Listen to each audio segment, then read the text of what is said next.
These are the cant rail panels for the Jaguar E-Type 2+2, so that's the 4-seater version with the longer wheelbase chassis. These are original ones that a customer has sent to me. I believe they have been recolored, resprayed, but you can see from areas here that this is the original shade that left the factory, and either dearth or a bit of recoloring. Certainly the seats have been recolored.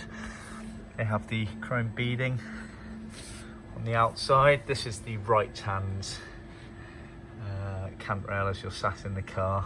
So if you imagine, this is where the window is on the side door, then the sort of rear quarter windows are there, and door panel below here. So originally they were trimmed in a leather cloth material, trimmed all the way around. They're quite tricky to trim, unfortunately. And it does depend on the material you're using. If you use leather cloth, then the thickness is beneficial because it's quite thin material, but you're going to encounter problems with sort of wrinkling and creasing, whereas vinyl, less problems with wrinkling and creasing, but might be more troublesome putting the chrome edging round because of the thickness. Same principle with leather as well.